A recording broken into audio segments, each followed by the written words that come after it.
Vamos a mirar hoy, hermanos, el asunto de la dificultad de la perseverancia de los santos. Así le hemos llamado, la dificultad de la perseverancia de los santos. Un cuidadoso acercamiento a las doctrinas bíblicas nos va a hacer el favor de no pensar menos de una doctrina o quizás en el afán de vindicarlas, atribuirles más de lo que son. A veces, hermanos, nos vemos como que quisiéramos embellecer las doctrinas.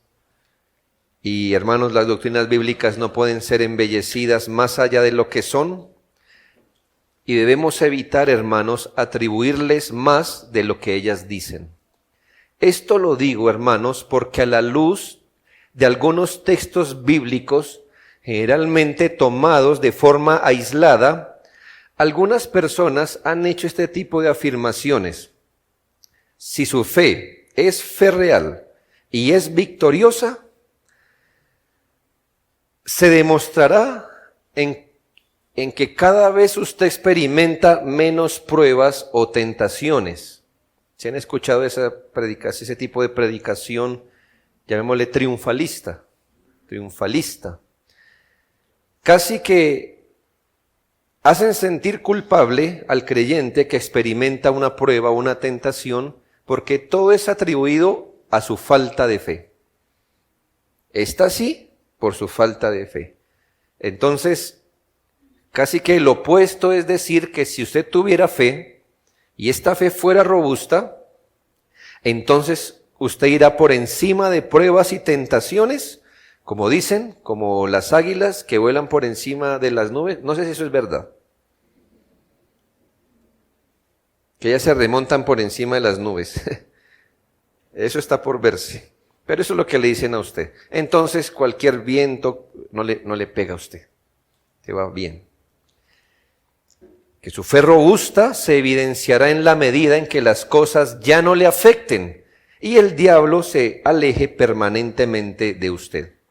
Que uno puede hasta alcanzar un estado de santidad perfecta en la tierra y que así pasaremos a la gloria, claro, si es que nuestra fe es real.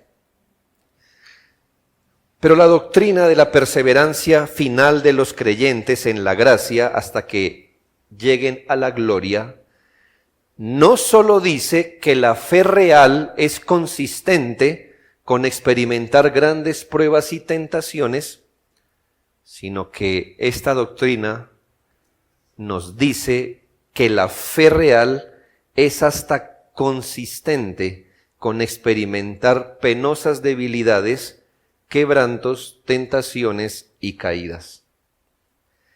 Y esa es la dificultad de nuestra doctrina. Ahí le acabé de plantear la dificultad de la doctrina de la perseverancia de los santos. Que tener fe real en Cristo puede llegar a ser consistente con experimentar todo tipo de pruebas y tentaciones, como también que tener fe real puede llegar a ser, no que lo es, pero puede llegar a ser completamente consistente con debilidades penosas, quebrantos, tentaciones y caídas. Es una gran dificultad, porque la doctrina de la perseverancia de los creyentes en la gracia pudiera sugerir que ellos van a perseverar, van a crecer en madurez, que sus capacidades serán cada vez tan robustas que entre más se avanza en la fe, menos tribulaciones o menos debilidades, y se aleja de nosotros la posibilidad quizás de una caída penosa. Sin embargo, esto debería ser lo que queremos,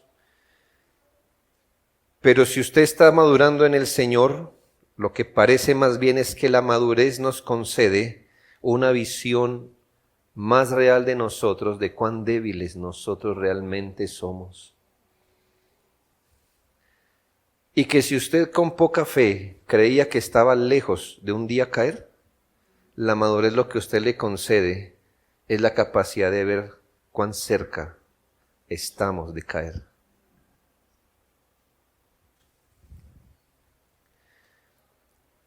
Parece que es la fe infantil la que piensa que entre más la barca esté en el mar, menos le va a pasar.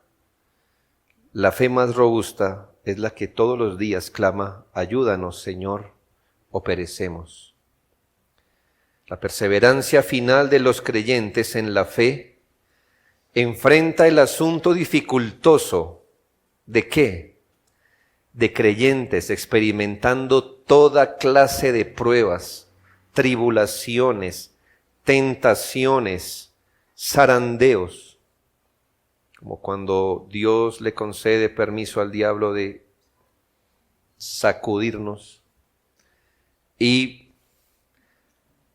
puede enfrentar la perseverancia, el asunto horrible de las caídas entre creyentes, pero la doctrina afirma que la gracia siempre, siempre triunfa. Eso es lo que nos dice la doctrina. No que no habrá problemas o tentaciones o luchas o tentaciones o caídas. La doctrina lo que nos dice es que al final la gracia triunfa. ¿Amén? Amén. Qué bonito es eso, me parece. Ese es el Evangelio, son buenas noticias, ¿sabe? Vamos a hablar de una dificultad necesaria, así voy a dividir mi bosquejo, una dificultad necesaria en la vida de fe. Y como es necesaria, entonces los creyentes debemos perseverar, y de cierto lo haremos por el poder de Dios y llegaremos hacia la gloria. Y luego hablaremos de una dificultad penosa, dolorosa, que jamás debería pasar, pero que allí también la gracia triunfa. Entremos pues en materia. Primero, esa realidad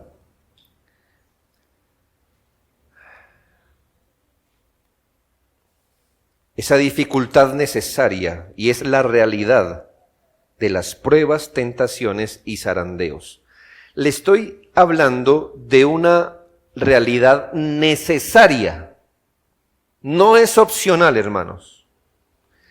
Lo que estoy diciendo es que será necesario, y Dios lo ha planeado así para todos los hijos de Dios, que si su fe es real, va a experimentar pruebas, tentaciones y zarandeos. Digo necesaria, necesaria. Esto sí, espérelo, espérelo. Parece obvio, hermanos, pero la palabra perseverar, ¿no cree que tiene incluido el asunto de la dificultad? Si yo le digo aguante, persevere, usted no lo hace en un escenario bueno, sino que esas mismas palabras tienen como incluido el elemento de dificultad. Piense que el significado cambia si yo le digo que estoy experimentando una enfermedad a que si le digo que estoy perseverando en medio de una enfermedad. Si yo le digo perseverar, ya usted dice, el asunto está duro. La palabra perseverar incluye el asunto de la dificultad. Casi que asumimos que solo usted puede perseverar bajo presión. Y es verdad, hermanos, es toda una verdad bíblica que la fe real, lejos de esa extraña doctrina de aislarlo a uno de pruebas y tentaciones, va a ser probada y va a experimentar tentaciones y tratos de Dios complejos. Alguien atinó a decir que Dios solo tiene un hijo perfecto, pero ninguno al que no haya sometido al dolor. La fe real será probada. La fe real será pasada por diferentes escenarios. Sufrirá la tentación y los tratos particulares de Dios y lo que Él en su providencia permita que experimentemos como creyentes. Es la verdad, la fe es así y espérelo. Eso está incluido, es algo, una realidad necesaria. Mateo 7, 24 y 25 dice: cualquiera pues que me oye estas palabras y las hace. Entonces, ¿a quién está dirigido lo que se va a decir? No al que escucha y olvida, o al que resiste escuchar, no. Al que escucha estas palabras y las hace, entonces está presuponiendo que hay fe ahí, allá hay compromiso con el Señor, con su palabra. Y dice, a este hombre le compararé a un hombre prudente que edificó su casa sobre la roca, descendió lluvia, vinieron ríos, soplaron vientos y golpearon contra aquella casa. Entonces esto no lo experimenta una persona descuidada, al menos, si eso quiere decir algo distinto, pero al menos se ven 4 tipos de desastres, le golpearán. No a los de fe débil, sino a los de fe real, a quienes están arraigados en Jesucristo y su palabra. ¿Usted es creyente? ¿Es verdadero creyente? Pues escuche, descenderán lluvias, vendrán ríos, soplarán vientos y golpearán contra su profesión de fe. Golpearán. Golpearán. Pablo, dice la Escritura, que él en un viaje confirmaba el ánimo de los discípulos. ¿Con qué palabras? Hechos 14, 22. Dice, exhortándoles a que permanecieran en la fe y diciéndoles, es necesario que a través de muchas tribulaciones entremos en el reino de Dios. Usted dirá, eso me parece pastoral. No me parece pastoral. Dice que confirmaba el ánimo de los discípulos. ¿Cómo? Diciéndoles, es necesario que a través de muchas tribulaciones entremos en el reino de Dios. Pues es una forma de confirmar la fe. ¿O qué quería? ¿Que él dijera mentiras? ¿Que si usted ofrendaba más no iba a tener problemas? ¿Que el diablo iba a huir? ¿Que le muestre el billete al diablo y verá que él huye? ¿Verdad? ¿Que haga un pacto y verá que lo saca corriendo? Esa es la mejor manera de confirmar su fe, decirle, hey, escuche, va a experimentar tribulaciones y entraremos al reino de Dios a través de ellas. Entiéndalo, asuma el costo, pero llegará al reino de Dios. No son pocas las que nos tocará experimentar, hermanos, según Pablo. Él dice, muchas tribulaciones, muchas. Y quizás la mayor de ellas no la hemos vivido. Yo siempre que le digo eso, hermano, estoy pensando en la muerte. Aquí se ve que ninguno la ha experimentado. ¿Cierto? Entonces usted no sabe qué es eso. Pero es la mayor. Si usted se le da la oportunidad de agonizar. Porque el Señor lo puede llevar sin pasarlo por el río frío de la agonía. Por eso le digo que quizá usted no la ha experimentado, la mayor prueba. En el Salmo 73:2, el salmista hace una confesión aterradora. Y le quiero decir que el salmista aquí, que es Asaf, el que escribió este salmo, muchos dicen que él estaba o describiendo su experiencia, o que quizás fue un canto que aprendió de David y que describía la experiencia más bien de David, pero cualquiera de los dos, sea David o Asaf, no estamos hablando de creyentes inmaduros, hermano. Estamos hablando de gente de Dios, de sacerdotes de Dios. Y Asaf hace una confesión casi aterradora. En cuanto a mí, casi se deslizaron mis pies, por poco resbalaron mis pasos. Qué terrible, hermano, es esto. Que generales del ejército de Dios le digan a usted eso.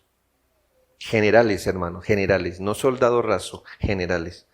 Casi me desvío, casi me aparto, casi me caigo. Problemas, enfermedades, abandonos, ofensas, persecuciones, escasez, cargas, tentaciones, desánimos, tristezas, confusiones, debilidades, zarandeo de Satanás. Todo eso son aquellos vientos que golpearán nuestra vida. Eso es lo que llamamos la dificultad necesaria de la perseverancia. Esto es que la perseverancia de los santos es aquella doctrina que nos dice que los creyentes, por la gracia, el poder y las influencias del Espíritu, perseverarán en la fe y en la gracia, en medio y a pesar de todas sus pruebas, tribulaciones y zarandeos del enemigo, hasta que lleguen a la gloria. Eso dice la doctrina. La doctrina de la perseverancia final dice que en medio de ellas y a pesar de todas estas cosas que experimentemos como el trato necesario de Dios a nuestra vida, llegaremos a la gloria. A veces, cuando usted nos comenta los problemas, a los pastores, yo también quisiera ver la orilla junto con usted y decirle cómo usted va a llegar allá. Pero para mí también está eso en neblina. Lo que sí le puedo decir, hermano, es que usted va a llegar a la orilla. Y confíe en el Señor. Pero no sé cómo, hermano.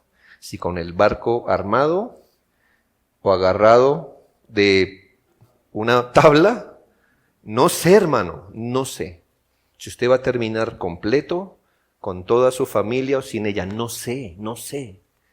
Y yo tampoco veo mi orilla. Pero llegaremos, hermano, a pesar de toda la tribulación. No sé si usted ha pensado en los peores escenarios. Somos pesimistas por naturaleza, no me diga que no. Entonces usted ha pensado en el peor escenario de todo lo que puede perder, ¿verdad? Y yo creo que tengo un ranking en la mente de lo que yo diría.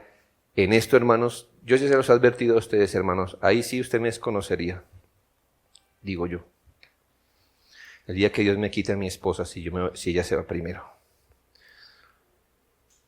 Yo digo, cualquier cosa yo lo pudiera, creo, superar en la gracia de Dios con valentía. Pero esa, yo diría, yo no sé qué haría al lado de su tumba. No. Ese día, ya se los advierto, ¿no? Usted me va a desconocer. Pero es que yo estoy viendo la neblina, ¿sabe? Lo único que sé, hermano, es que eso no me apartará del Señor. Ahí no me quedo. Es decir, ahí no se hunde mi fe. No se hunde mi fe. Del resto, hermano, no sé qué pueda pasar. Pero mi fe no sucumbe ahí. No por mí, hermanos. Vuelvo y le digo, la doctrina dice que los creyentes, por la gracia, el poder y las influencias del Espíritu, perseverarán en la fe y en la gracia, en medio y a pesar de todas sus pruebas y tribulaciones, hasta que lleguen a la gloria. Y entonces, recuerda el texto, que después de decirnos que a esa casa fundada en la roca vendrán lluvias, ríos, vientos y golpes, enseguida dice, y aquella casa no cayó. Le pegó de todo, pero no cayó. Esa es la perseverancia de los santos, que su casa, su vida en Cristo no cae, su fe no se va. ¿Por qué? ¿Por ellos? No, dice porque estaba fundada. Entonces, ¿qué la sostuvo? ¿El material? No somos nosotros, es donde estamos fundados. Por eso no nos perdemos. Es por Cristo donde está fundada, arraigada nuestra fe. Permaneció porque estaba en fundamento seguro en Cristo y su palabra. En 1 Corintios 10:13 se afirma No nos ha venido ninguna tentación que no sea humana, pero fiel es Dios. Tranquilos, tranquilos. Fiel es Dios. Dios es fiel. Que no os dejará ser tentados más de lo que podáis resistir, sino que dará también juntamente con la tentación la salida para que podáis soportar. Así que, hermanos, aquí no necesariamente dice que todo va a ser resuelto. Lo que dice es que se nos va a dar gracia para soportar. Quizá no se resuelva la cosa, pero gracia para soportar se nos da. ¿Por qué? Porque Él es fiel. Hermanos, no que lo podamos resistir, hermano. Cualquier cosa, por pequeña que sea, puede quebrar nuestros pies. Puede ser la tentación más tonta o la prueba más insignificante. Pero ¿por qué podemos resistir? Bueno, porque Él no nos dará una medida más grande y también porque Él es fiel y nos concederá junto con la tentación la salida. La salida. Si nota, el texto dice que la medida y la intensidad de las tentaciones está en manos de Dios. Él no nos dejará ser tentados más allá. Que la salida de la tentación la da Él. Eso también está en su poder. La gracia siempre triunfará. Dios impondrá su voluntad de salvar perpetuamente a los que por la fe se han acercado a Jesucristo para asirse de esa esperanza. El poder de Dios sostendrá la fe de los hijos de Dios hasta el fin, en medio de toda dificultad. Hermanos, sabemos de creyentes que han perseverado en el poder de Dios en condiciones inimaginables de dolor, de pruebas y pérdidas, que hacen parecer nuestros problemas como una niñería. Y para no apelar a los asuntos históricos, piense esto, hermano. Hermanos, ¿han llorado la muerte de un hijo? Bueno, Job los perdió a todos. ¿Perder un hijo es duro? Me imagino. Pero Job perdió como 7, ¿no? En un solo día y de forma trágica. Que usted dice, bueno, se mueren de otra manera, lo soporto, pero se les cayó una casa encima. Unos lloran la pérdida de un bien. Job lo perdió todo en un día, en el mismo día que perdió sus hijos. Algunos lloran una enfermedad. Job sufrió llagas supurantes por muchos meses. Esto es solo por dar un ejemplo bíblico. Pero ¿sabe? Fue ese hombre el que en medio de sus dolores y el embotamiento mental fue el que bendijo a Dios por haberle dado y por haberle quitado. Esa es la perseverancia de los santos. Usted dirá, ese Job sí era tremendo. No, el Dios de Job era tremendo.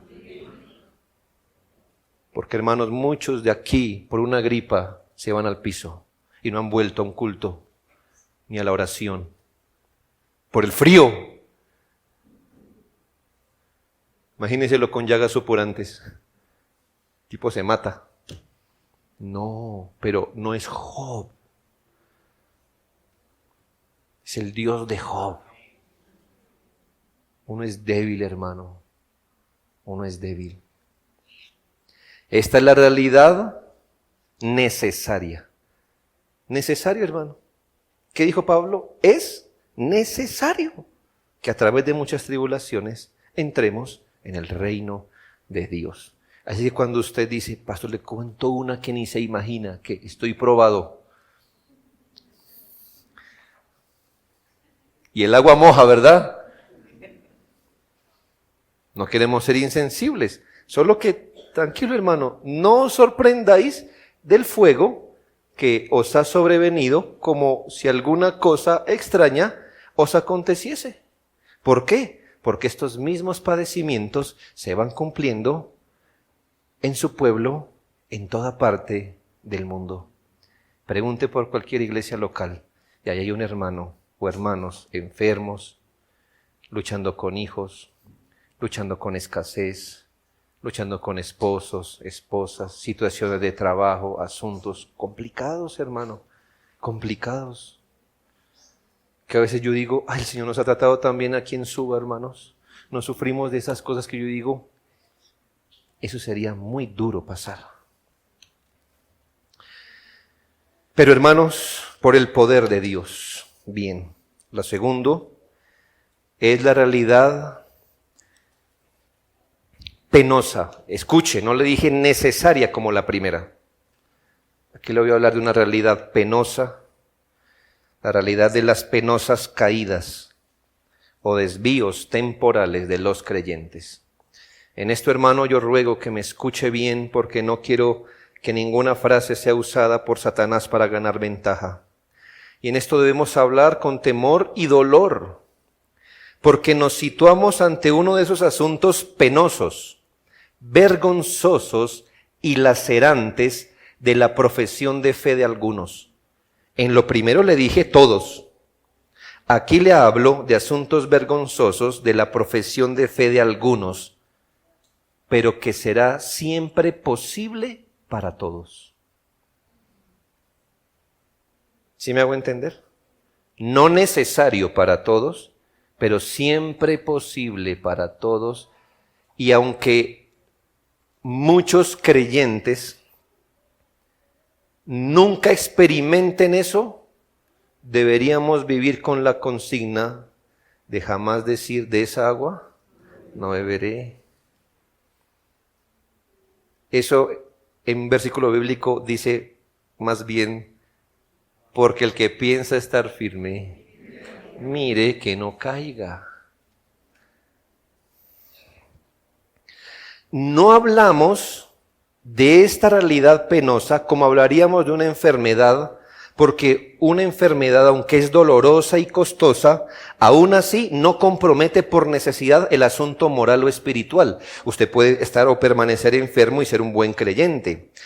Aquí hablamos de las caídas en pecados graves, groseros y escandalosos, de lapsos o caídas, relapsos o reincidencias, los tropiezos espirituales peligrosos, los desvíos de la fe difíciles que algunos creyentes experimentan solo por su negligencia, descuido, soberbia, malicia y pecado remanente descuidado.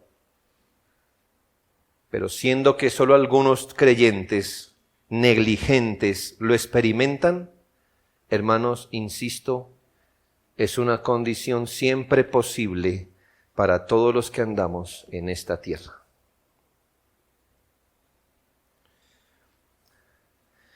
Ahora permítame hacer claridad que, aunque sea una realidad en algunos creyentes, no lo hace necesaria para la vida cristiana de nadie.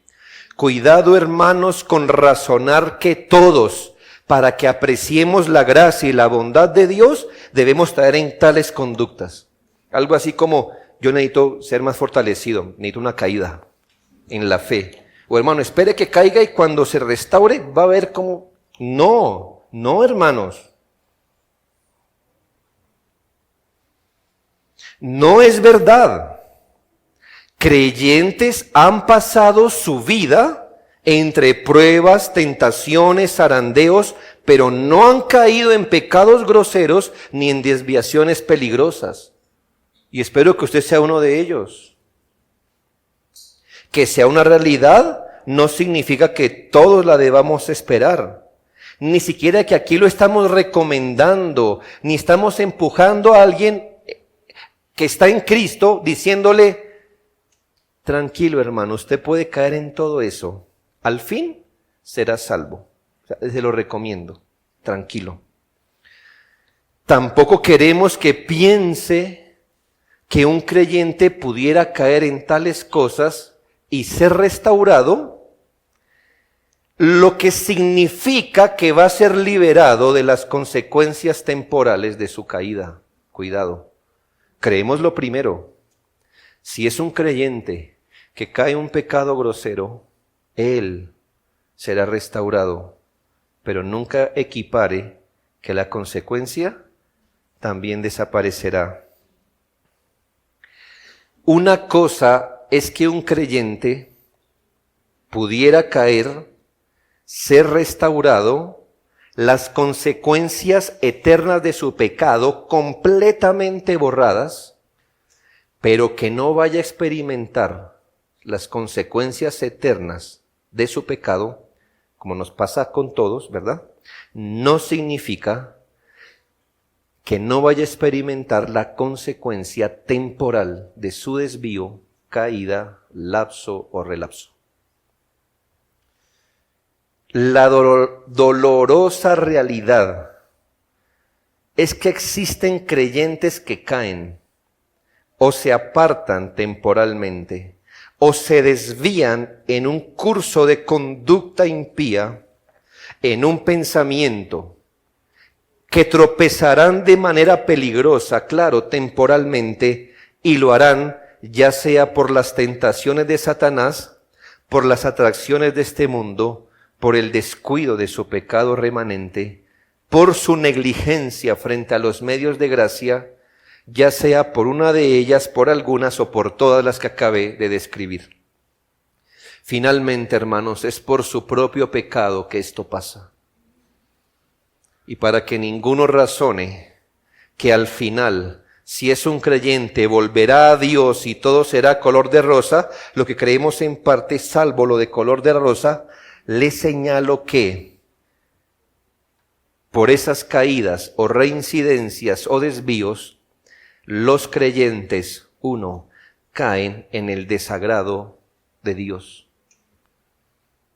Eso quiere decir que en una caída, hermanos, el Señor retira su mirada benevolente y su trato de paz con ellos. Dos, contristan al Espíritu Santo. Quiere decir, hermano, que por su pecado, su desvío, su caída, el Espíritu Santo da un paso atrás en su vida para dejarlos experimentar la furia de su propio corazón. Tres, dañan sus virtudes y consuelos. Esto es, hermanos, que el Señor, habiendo invertido en ellos sus virtudes, su gracia, en su carácter, en una caída, la dañan, lo dañan. Y los consuelos con los que nos esperanzamos en Cristo, los destruyen. 4, endurecen su corazón. Imagínense un creyente que ha contristado el espíritu, endurecido de corazón.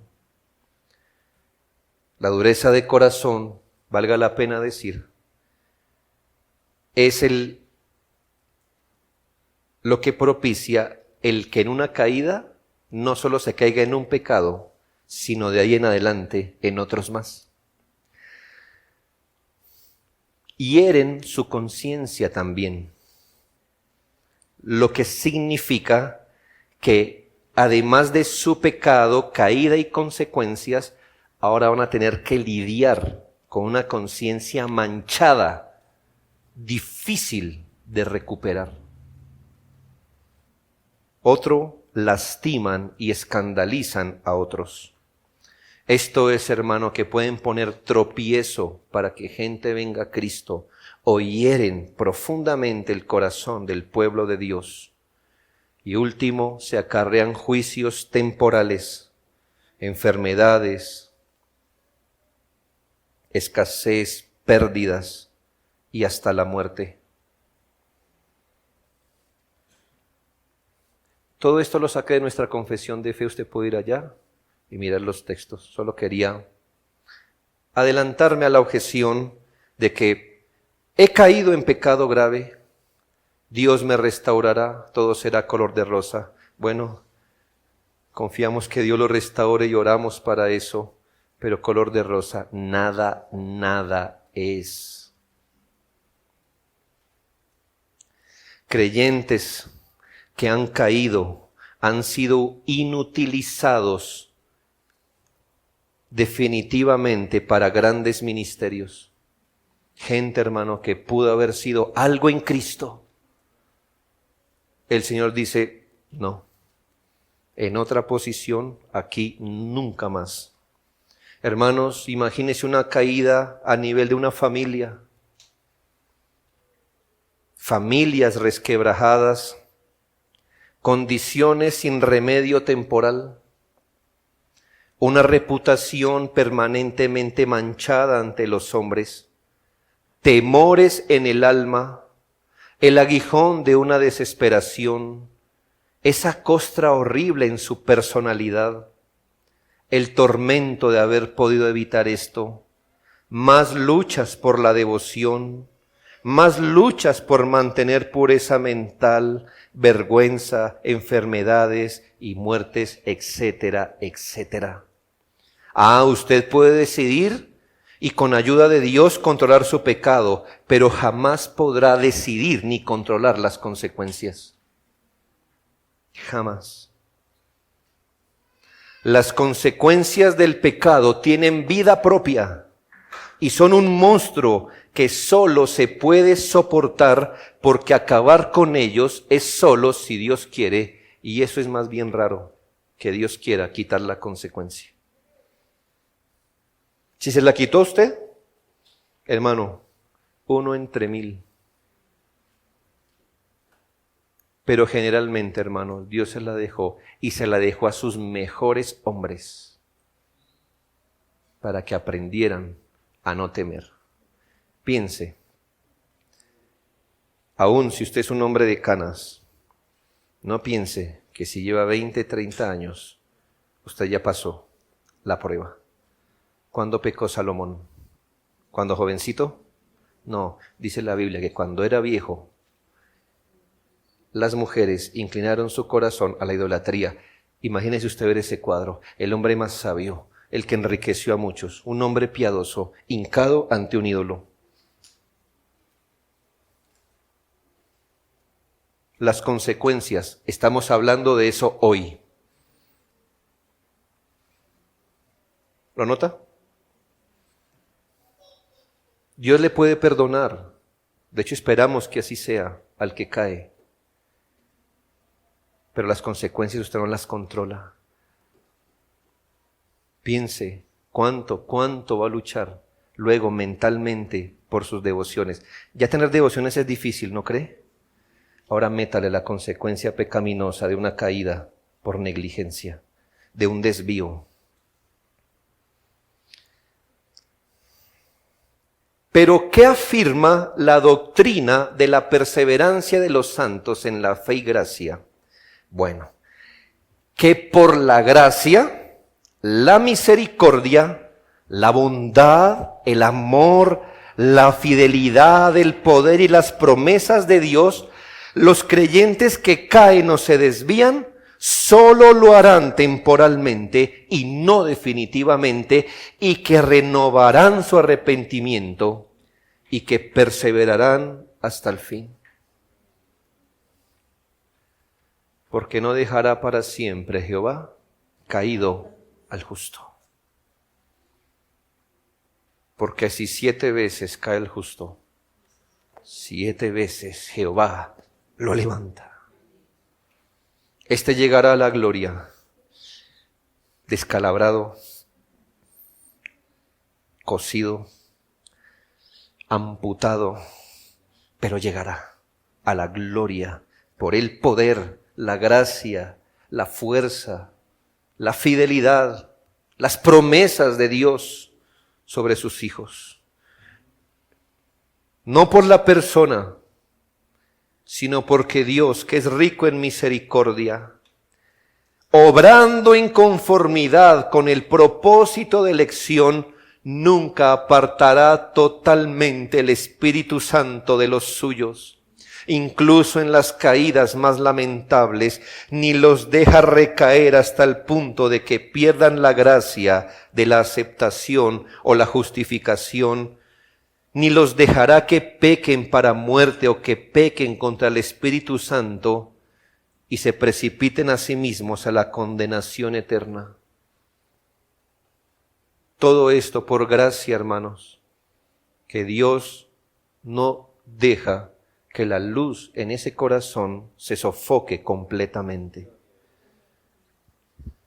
Hay una de las imágenes más... John Bunyan, ¿quién iba a pensar? Sus amigos decían que no era tan buen predicador. Ay, ojalá fuéramos tan malos predicadores como John Bunyan. Y su mente era muy imaginativa, ¿verdad?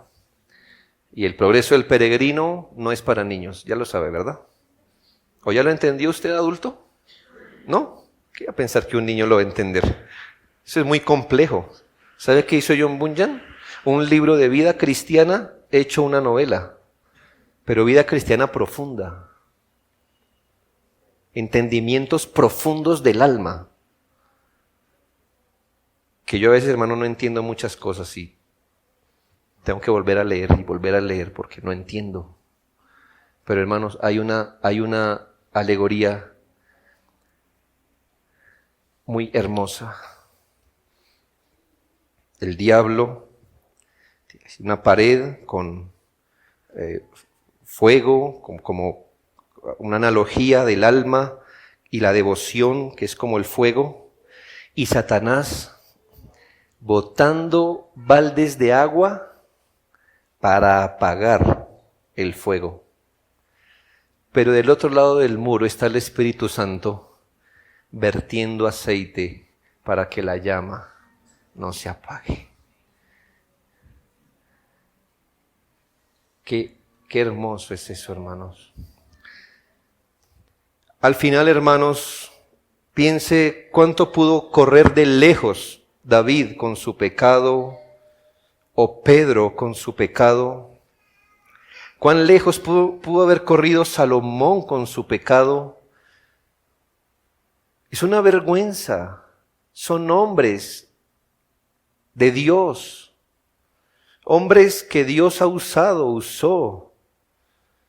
Hombres escogidos de lo más hermoso del pueblo de Dios. Porque el Señor los hermoseó verlos allí. Pero todavía el Señor no quitó su espíritu de ellos. Y acabamos de leer algo, hermanos. En esa noche horrible que estamos seguros que Pedro nunca olvidó hasta que murió. En esa noche horrible, cuando él se creyó muy valiente, porque el que cree estar firme, ¿verdad? Y dijo, yo me haré matar por ti. Si tengo 10 vidas, las pongo por ti. Aquí estoy, soy el hombre más valiente. El Señor le dijo, no sabes de lo que estás hablando, me negarás. En unas horas me negarás. Cuán lejos pudo correr en su soberbia, en su sobreestimación este hombre. Pero escuche lo que hoy leímos. Dice que él, cuando maldijo por última vez, cantó el gallo. Ay, hermano, usted no hubiera querido estar al otro lado de esa mirada, se lo digo. Esa mirada que atravesó un poco de metros y se clavó en Pedro. Y cuando se clavó en Pedro, ¿qué dice la Escritura? 2 cosas, se acordó de lo que el Señor le dijo. Y segundo, salió a llorar porque el espíritu no se había ido de su alma. ¿Sabe qué pasó con Judas? Se acordó, lloró y se ahorcó. Esa es la diferencia. No es Pedro, no es Judas. Es el espíritu en el corazón que no deja que ese hijo se aparte lo suficiente para caer de la gracia o que peque irreversiblemente contra el espíritu. Dios, en las caídas de esos hijos, no retira de ellos su simiente, porque la simiente en ellos es incorruptible. Además, los renueva. Si son sus hijos y han caído, los renovará por medio de su palabra y su espíritu.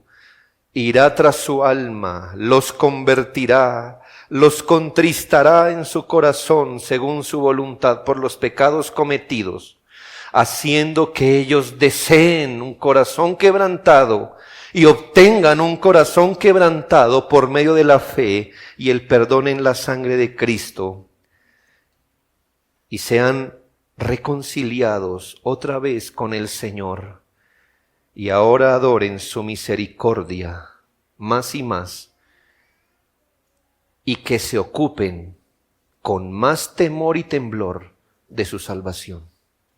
Eso hará el Señor.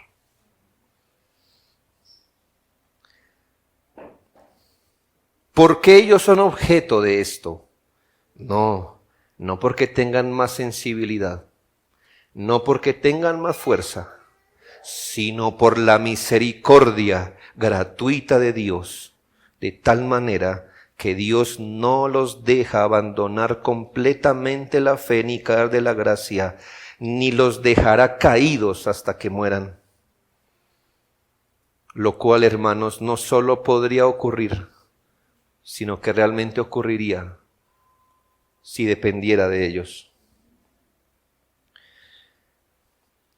Pero hermanos, es que su consejo no puede ser alterado. Su promesa, Él no la va a romper. Recuerde que son irrevocables los dones y el llamamiento de Dios. Y Él tampoco va a invalidar el mérito de Cristo en una vida, ni va a tapar los oídos por aquel que Cristo intercede, ni va a destituir al Espíritu Santo de la vida a la que le fue entregado. En Lucas 22, 31 y 32, dijo también el Señor: Simón, Simón, he aquí Satanás os ha pedido para zarandearos como a trigo, pero yo he rogado por ti que tu fe no falte. Una vez vuelto, confirma a tus hermanos. Y luego en los versículos 61 y 62 dice: entonces vuelto el Señor miró a Pedro, y Pedro se acordó de las palabras del Señor que le había dicho: antes que cante el gallo me negarás 3 veces. Y Pedro, saliendo fuera, lloró amargamente. Primera los Corintios 11:32 afirma: mas siendo juzgados somos castigados por el Señor para que no seamos condenados con el mundo. Lo que es una misericordia, hermanos, ser castigado por el Señor para no ser condenados con el mundo. Primera de Juan 3:9, todo aquel que es nacido de Dios no practica el pecado, porque la simiente de Dios permanece en él. Primera de Juan 5:18, sabemos que todo aquel que ha nacido de Dios no practica el pecado, pues aquel que fue engendrado por Dios le guarda y el maligno no le toca. Entiéndase, hermano, donde está la simiente de Dios, un individuo no va a permanecer permanentemente bajo el poder de un pecado. Quizás temporalmente, en algunos, pero nunca permanentemente. Quiero hacer 5 aplicaciones, hermanos. La primera de ellas, quiero hacer un llamado para el que puede llegar a minimizar el pecado, o quizás verse animado a pecar, porque al fin, piensa él, Dios le traerá de vuelta. Debo decirle que usted puede pecar como Pedro. Eso está en su capacidad. Negar, abandonar o desviarse de Cristo. Usted puede hacerlo, pero usted no podrá llorar por su pecado cuando usted quiera. Eso sí no está en su poder, querido.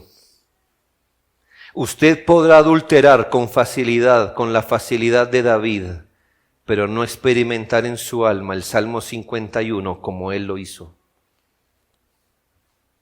Usted podrá sin duda caer en incredulidad como Tomás y experimentar el desconsuelo y el dolor, pero no podrá caer de rodillas ante él diciendo: Señor mío y Dios mío. Usted podrá irse como el hijo rebelde y gastarlo todo en sus deleites mundanos y pasiones pecaminosas, pero no está en su poder volver en sí para regresar. No se sobreestime. Esto no es simétrico. La capacidad que tenemos para pecar no es la misma que tenemos para volvernos de los pecados a Dios. No es simétrico. Usted tiene toda la capacidad de extraviarse y ninguna para regresar. No tiente a Dios. Muchos comprobaron que no eran de Cristo en una caída. Cuando cayeron en pecado grave y escandaloso, se dieron cuenta que no tenían ninguna fe. Fue el desvío el que les reveló que no tenían verdadera fe. No minimice el pecado. Segundo, si usted ha caído en pecados graves, groseros y escandalosos, si ha reincidido, si ha tropezado espiritual pero peligrosamente, si se ha desviado, apartado solo por su negligencia, descuido, soberbia, malicia, pecado remanente descuidado, arrepiéntase en el nombre del Señor.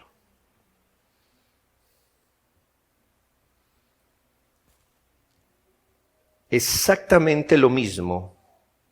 Es la misma medicina. Yo entiendo, hermanos, que bajo un pecado grave, una persona quizás pueda verse tentada a hacer lo que el Evangelio dice y a apoyarse un poco en sus propias obras. Las propias obras no justifican a nadie.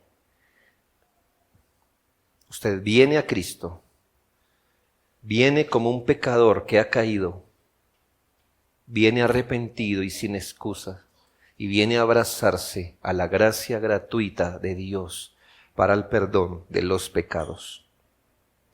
En oración sincera y de forma humillada, clame a Dios, acójase a los términos de su paz, que si confiesa sus pecados de todo corazón y se aparta, alcanzará misericordia. Pida al Señor lo que pidió David, un espíritu noble, es decir, un espíritu de poder que le sustente, que no le permita volver jamás a las miserias y a la vileza de una caída espiritual, de un desvío. Encomiende a Él las consecuencias de su pecado y pida gracia para afrontarlas. Pero lo más importante es que vuelva a Dios, que será amplio en misericordia y rico en perdonar. No se deje confundir, porque el diablo dirá, gratis la primera vez, pero después de una caída le toca fe más otras cositas. Este no es el catolicismo romano.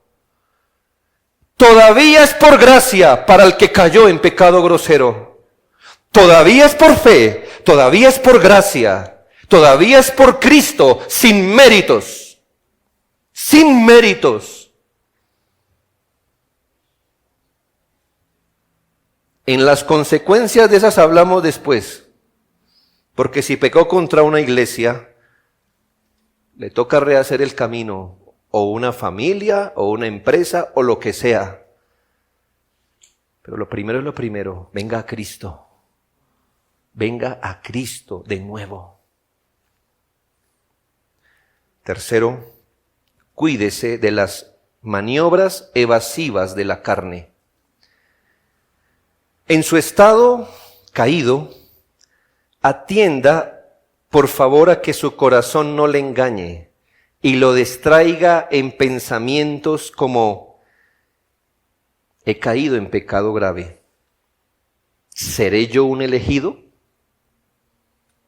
¿O no seré un elegido? No, es que si yo fuera un elegido,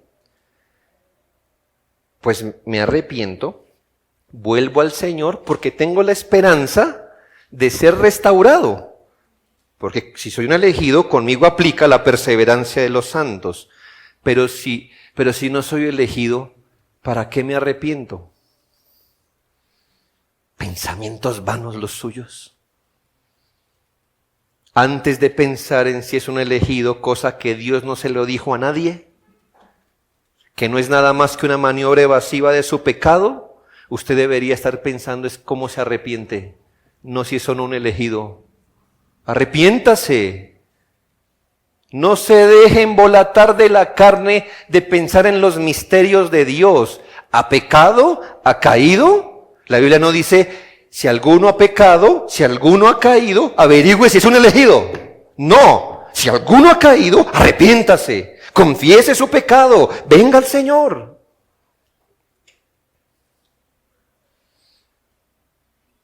No tarde, pero quizás la carne pueda envolverlo con otra maniobra evasiva. Aún no es el tiempo de regresar. Aún puedo alejarme aún más. Todavía no pierdo de vista la orilla. Todavía puedo extraviarme un poquito más. El próximo año termino con esta conducta. Es solo que termine la carrera. Es solo que me gradúe. No, es solo que esto pase, ya. Yo controlo el pecado. Yo sé hasta dónde ir y hasta dónde hundirme. Cuando vea que la marea sube, volveré. Si empiezo a perder de vista la orilla, volveré. Ah, hombre insensato, como si usted tuviera poder sobre el pecado.